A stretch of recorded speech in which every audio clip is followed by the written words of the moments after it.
Shalom, selamat malam pemirsa setia KKR.net Gereja Masihi Advent hari ke-7 dimanapun Anda berada. Salam sehat semua. Kembali kami ingatkan untuk terus mentaati protokol kesehatan COVID-19. Tetap waspada dan tidak panik. Hindari keramaian. Gunakan masker di mana saja dan kapan saja. Ciptakan ruangan dengan ventilasi atau sirkulasi udara yang baik, seperti membuka jendela sesering mungkin. Tetap jaga kebersihan tangan, hindari menyentuh wajah sebelum mencuci tangan. Selalu terapkan jaga jarak pada aktivitas sehari-hari. Dan yang terakhir, tetapi yang terpenting, adalah hati yang gembira adalah obat yang manjur. Di malam yang ketiga ini, kita akan belajar bagaimana kasih Kristus yang ajaib menuntun saudara dan saya melalui penurutan 10 hukum Allah. Namun sebelum kita lanjut dalam pembahasan, mari kita tunduk kepala dan berdoa sejenak. Bapa kami di surga, Bapa yang penuh kasih dan kemurahan, saat ini kami siap lagi mendengarkan pembahasan firman-Mu. Berikanlah kami akal budi untuk mengerti firman-Mu dengan baik dan benar. Di dalam nama Yesus kami berdoa. Amin. Saudaraku yang kekasih di dalam Tuhan kita Yesus Kristus, Allah memperkenalkan 10 hukum atau hukum moral di Gunung Sinai melalui Nabi Musa. Kita boleh baca di dalam Keluaran 31 ayatnya yang ke-18. Dan Tuhan memberikan kepada Musa setelah ia selesai berbicara dengan dia di Gunung Sinai, kedua loh hukum Allah, loh batu yang ditulisi oleh jari Allah.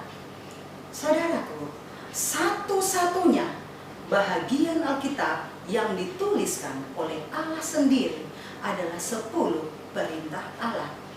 Itu sebabnya hal ini membuat garis-garis penuntun kehidupan itu teramat penting. Dalam Pengkhotbah 2 ayatnya yang ke-13 mengatakan, akhir kata dari segala yang didengar ialah, takutlah akan Allah dan berpeganglah pada perintah-perintahnya, karena ini adalah kewajiban setiap orang. Saudaraku yang kekasih di dalam Tuhan, berarti 10 hukum Allah ini wajib dipegang, wajib diikuti, wajib ditaati oleh setiap orang. Bukan hanya denominasi tertentu, bukan hanya orang-orang tertentu saja. Mari kita lihat beberapa pandangan bahwa 10 hukum Allah telah dipalangkan. Benarkah demikian? Saudara dan saya boleh membacanya di dalam Daniel 9 ayatnya yang ke-27. Dikatakan seperti ini. Raja itu membuat perjanjian itu menjadi berat bagi banyak orang selama 1 kali 7 masa. Pada pertengahan 7 masa itu, ia akan menghentikan korban sembelihan dan korban santapan. Dan di atas sayap kekejian akan datang yang membinasakan, sampai pemusnahan yang telah ditetapkan menimpa yang membinasakan itu. Lebih lanjut dalam Kolose 2 ayatnya yang ke-14. Dengan menghapuskan surat hutang yang oleh ketentuan-ketentuan hukum mendakwa dan mengancam kita. Dan itu ditiadakannya dengan memakukan pada kayu salib. Jadi saudaraku yang kekasih dalam Tuhan, yang dipalangkan adalah hukum upacara. Seperti contoh perayaan-perayaan Paskah, Pentakosta, Bulan Baru, korban sembelihan dan sunat. Karena yang terpenting saat ini adalah sunat hati. Dalam Kolose 2 ayatnya yang ke-17 dikatakan, semuanya ini hanyalah bayangan dari apa yang harus datang. Sedang wujudnya adalah Kristus. Jadi wujud dari hukum-hukum upacara adalah Kristus. Dan Kristus sudah datang ke dunia, sudah disalibkan, menebus dosa saudara dan saya, sehingga tidak perlu lagi ada korban-korban sembelihan. Matius 5 ayatnya yang ke-18.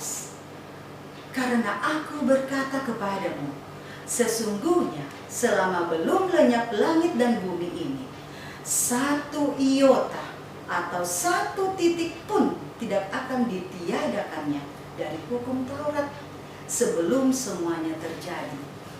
Jadi seluruh hukum Taurat itu atau 10 hukum atau hukum moral itu haruslah dipatuhi, haruslah dilakukan dengan setia oleh setiap orang. Mari kita lihat beberapa pandangan dari beberapa tokoh agama yang terkenal pada waktu yang lalu. Contohnya yang pertama, Charles Spurgeon.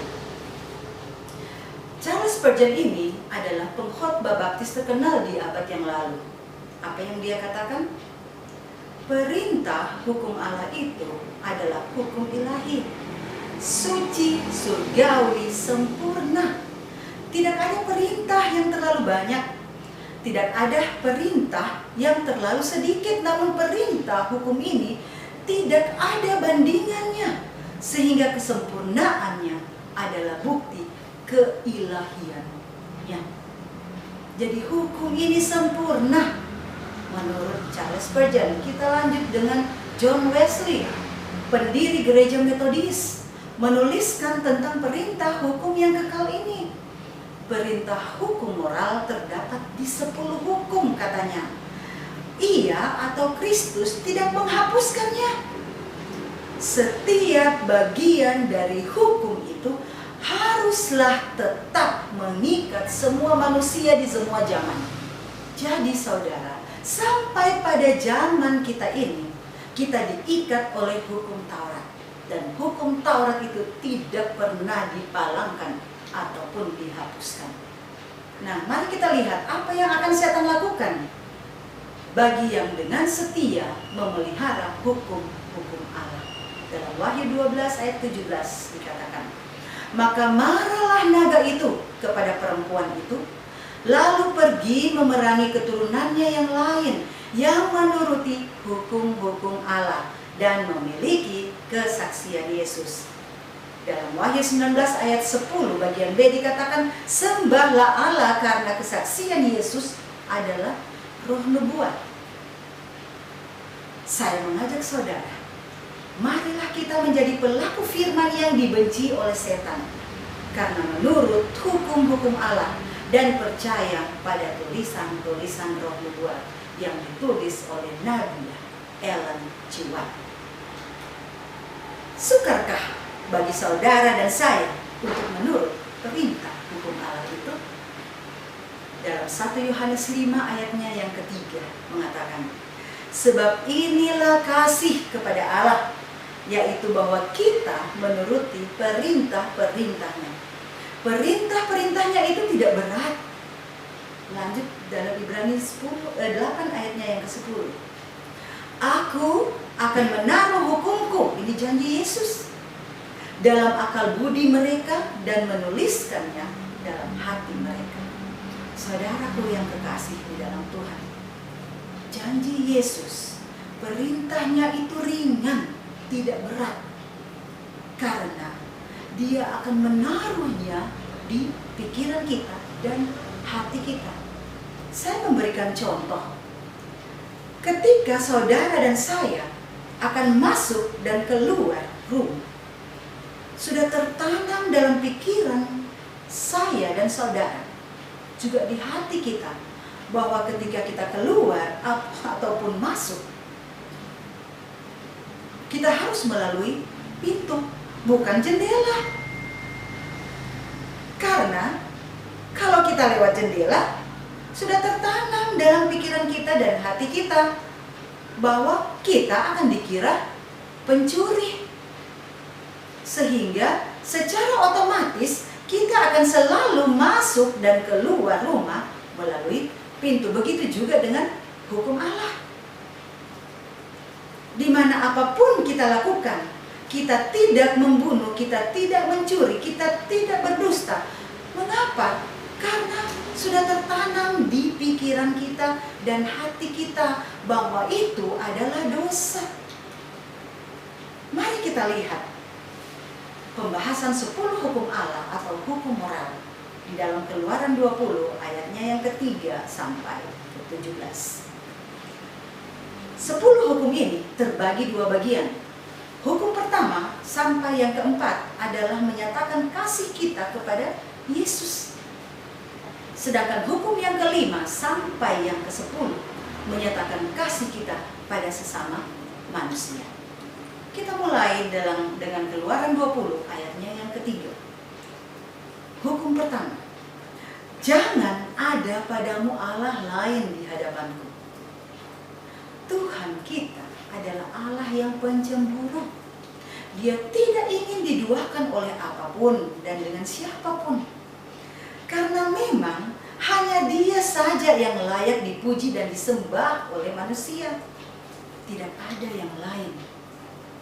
Kita masuk pada hukum yang kedua, terdapat dalam Keluaran 20 ayatnya yang keempat dan yang kelima. Jangan membuat bagimu patung yang menyerupai apapun. Jangan sujud menyembah kepadanya atau beribadah kepadanya. Firman ini masih berkaitan dengan hukum yang pertama. Selain tidak boleh menyembah pada Allah atau ilah lain, kita tidak boleh membuat patung dan sujud menyembahnya. Karena hal ini merupakan kekejian bagi Tuhan. Tetapi firman ini juga mencakup larangan untuk membuat patung Tuhan sendiri. Mengapa? Sebab Allah adalah roh. Kita harus menyembahnya dalam roh. Seperti yang terdapat dalam Yohanes 4 ayat 24. Bukan dalam wujud benda tertentu seperti halnya patung yang kita buat menjadi kalung, kemudian kita cium, kita sembah. Kemudian kita membuat patung Tuhan Yesus atau mungkin patung-patung yang lain.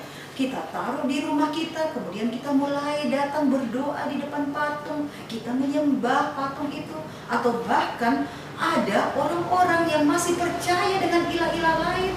Pergi ke pohon-pohon beringin, tempat-tempat yang angker untuk meminta bantuan.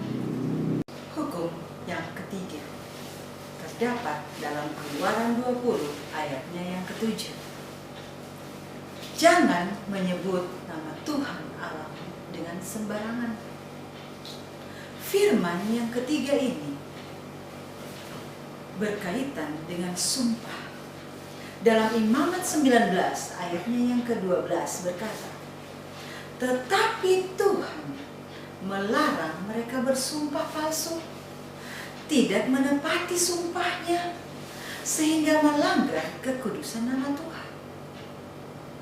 Zaman sekarang ini menyebut nama Tuhan dengan sembarangan dapat mencakup berbagai hal yang berhubungan dengan keteledoran, menyebut nama Tuhan secara latah, atau membawa-bawa nama Tuhan dalam urusan pribadi, gurauan, cerita-cerita lucu yang sebenarnya tidak sesuai dengan kehendak Tuhan. Saudara, kadang tanpa kita sadari, ketika kita berjalan, kemudian kaki kita terantuk dengan batu, tanpa kita sadari karena sudah menjadi suatu kebiasaan, kita secara spontanitas berteriak atau berkata, oh Tuhan, atau oh my God. Saudara, itu merupakan penyebutan nama Tuhan dengan sembarangan. Berikutnya hukum keempat, Keluaran 20 ayatnya yang ke-8 dan ke-9 dikatakan, ingatlah dan kuduskanlah hari Sabat. 6 hari lamanya engkau akan bekerja, tetapi hari yang ke-7 adalah hari Sabat Tuhan Allahmu. Sabat bukan sekedar hari untuk beristirahat dari kesibukan, aktivitas, tetapi juga merupakan hari untuk beribadah kepada Tuhan. Sabat didasarkan pada prinsip penciptaan, di mana Tuhan beristirahat pada hari yang ke-7. setelah ia menyelesaikan penciptaan alam semesta pada hari pertama sampai pada hari yang ke-6. Kalau saudara melihat kalender yang ada di rumah saudara, saudara akan mendapati di sana bahwa hari ke-7 adalah hari Sabtu. Hari Sabtu adalah hari Sabat. Hari Minggu adalah hari yang pertama. Di dalam kamus Alkitab, jika saudara membukanya, di sana pun tertulis dengan jelas bahwa hari yang ke-7 adalah hari Sabtu, hari Sabat yang harus kita sucikan, kita beristirahat karena Allah menguduskan hari tersebut. Dan pada hari Sabat, hari yang ke-7, Allah mencurahkan berkat-berkat khusus bagi kita yang merayakannya, yang menguduskannya. Berikut hukum yang kelima, terdapat dalam Keluaran 20 ayatnya yang ke-12. Hormatilah ayahmu dan ibumu, supaya lanjut umurmu di tanah yang diberikan Tuhan Allahmu kepadamu. Tujuan menghormati orang tua salah satunya adalah agar umur panjang menjadi bagian kita. Yesus mengajarkan kita bahwa penghormatan kita terhadap orang tua kita sendiri jauh melebihi bantuan keuangan yang dapat kita berikan kepada mereka. Bukan uang yang terutama. Orang tua kita membutuhkan penghormatan kita kepada mereka. Dan ketika kita menghormati mereka, maka kita akan memperhatikan kebutuhan-kebutuhan mereka, termasuk perhatian kita. Seorang pendeta senior mengatakan, kirimkanlah berkat kerans bunga itu ketika orang tua kita masih hidup, sehingga mereka bisa menikmati apa yang kita berikan. Jangan ketika mereka telah meninggal dunia, baru kita mengirimkan kerans yang besar-besar, kerans yang mewah. Kita menangisi mereka. Saudara, semuanya itu tidak ada gunanya. Mereka tidak melihatnya lagi, mereka tidak mendengarnya lagi.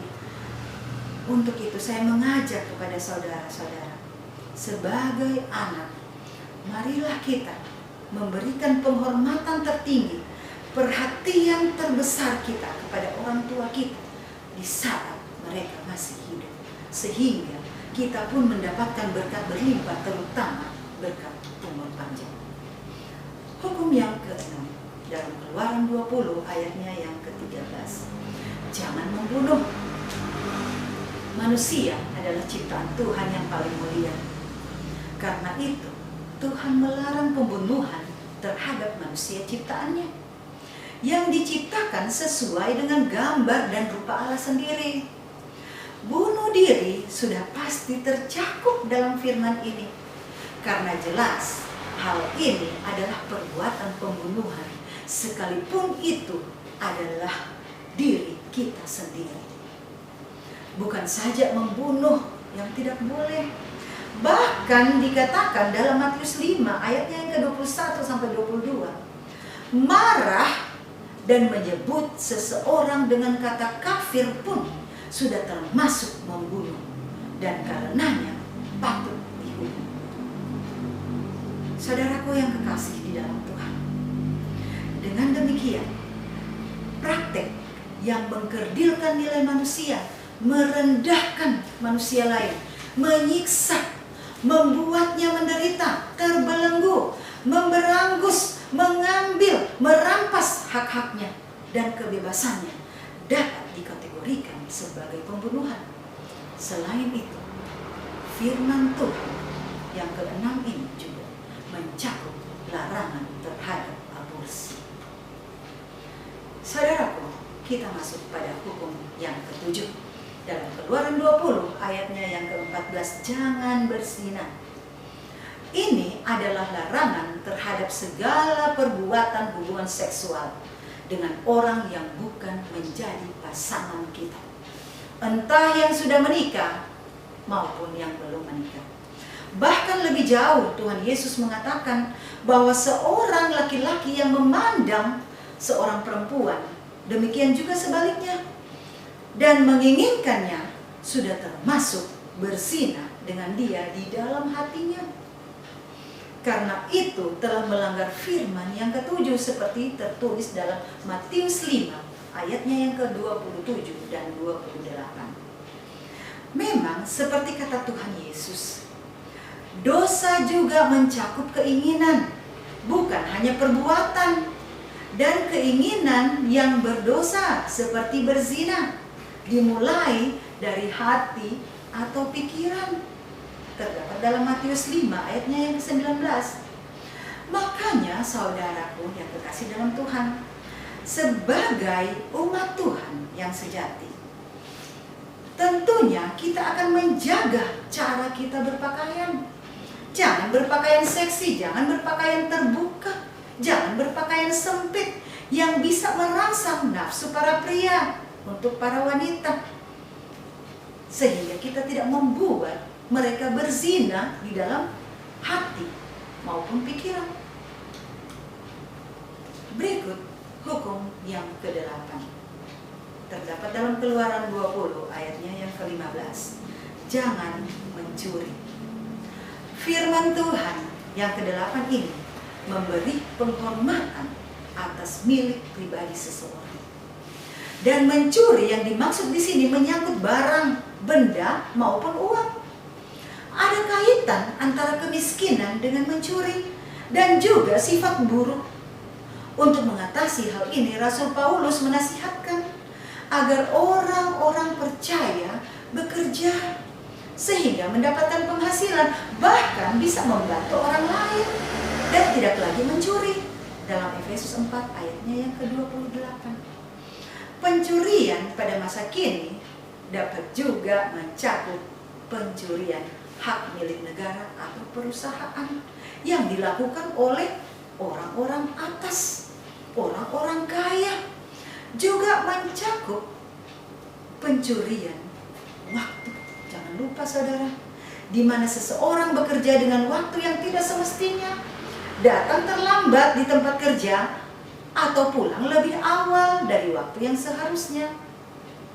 Juga ketika saudara dan saya meminjam barang maupun uang dari seseorang, kemudian tidak ada inisiatif untuk mengembalikannya atau melunasinya, itu dikategorikan sebagai pencurian dan pelanggaran terhadap hukum yang ke-8. Berikut hukum yang ke-9, terdapat dalam Keluaran 20 ayatnya yang ke-16. Jangan mengucapkan saksi dusta tentang sesama.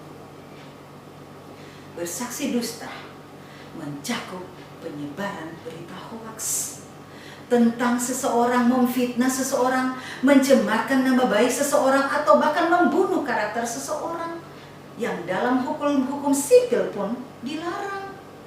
Tentu saja firman Tuhan ke-9 ini mencakup larangan segala bentuk dusta ataupun kebohongan dengan alasan apapun. Ada orang mengatakan bahwa saya berdusta demi kebaikan. Saudara, tidak ada alasan apapun. Dusta, kebohongan, tetaplah itu menjadi satu dosa. Hukum yang terakhir, yaitu hukum yang ke-10, terdapat dalam Keluaran 20 ayatnya yang ke-17. Jangan mengingini rumah sesamamu. Jangan mengingini istrinya, atau hambanya laki-laki, atau hambanya perempuan, atau lembunya, atau keledainya, atau apapun yang dipunyai sesamamu. Keinginan yang dimaksud mencakup harta benda dan manusia. Larangan mengingini istri sesama yang disebut dalam hukum ini adalah mencakup juga larangan untuk mengingini suami sesama. Keinginan akan harta atau pasangan orang lain bisa juga merupakan ketamakan dan kerakusan, atau bisa juga dalam bentuk ketidakpuasan atau apa yang telah dimiliki. Melihat tetangga punya mobil baru, ingin lagi padahal tidak mampu. Melihat tetangga punya televisi baru, televisi yang lebih besar, ingin lagi memiliki yang sama padahal tidak mampu. Rasul Paulus berkata, kasih tidak berbuat jahat terhadap orang lain, termasuk mengingini istri atau suami atau harta milik mereka. Kita boleh baca dalam Roma 13 ayat 9 sampai 10. Saudaraku yang kekasih di dalam Tuhan kita Yesus Kristus, 1 Yohanes 3 ayat 4 berkata, setiap orang yang berbuat dosa melanggar juga hukum Allah, sebab dosa ialah pelanggaran hukum Allah. Lebih jauh dalam Roma 6 ayatnya yang ke-23 mengatakan, upah dosa ialah maut. Jadi marilah kita untuk tidak melakukan pelanggaran terhadap 10 hukum ini, agar kita bisa mewarisi kerajaan surga. Kalau dalam matematika 10 saudara dikurangi 1, 10 kurang 1 sama dengan 9. Namun secara alkitabiah 10 kurang 1 sama dengan 0. Jadi satu hukum yang Anda dan saudara langgar itu sama dengan melanggar seluruh hukum moral. Dalam Yohanes 14 ayatnya yang ke-15, ini merupakan alasan utama saudara dan saya menuruti 10 hukum Allah. Jikalau kamu mengasihi aku, kamu akan menuruti segala perintahku. Saudaraku yang kekasih dalam Tuhan, Tuhan Yesus telah lebih dulu mengasihi saudara dan saya, sehingga dia rela mengorbankan dirinya di kayu salib untuk menebus dosa saudara dan saya. Ketika saudara mengasihi Yesus, maka saudara dan saya akan menuruti segala perintah Tuhan, yaitu 10 hukum moral, menjadi doa dan harapan kami. Mari kita satu di dalam doa. Bapa kekal, Bapa yang bersemayam dalam tahta kerajaan surga, kami telah mendengarkan pembahasan firman Tuhan. Mampukanlah kami untuk menjadi pelaku-pelaku firman, menuruti 10 perintah Tuhan, karena kami mengasihi Engkau sebagai Tuhan dan Juru Selamat kami. Di dalam nama Tuhan Yesus kami mengucap syukur kepadamu.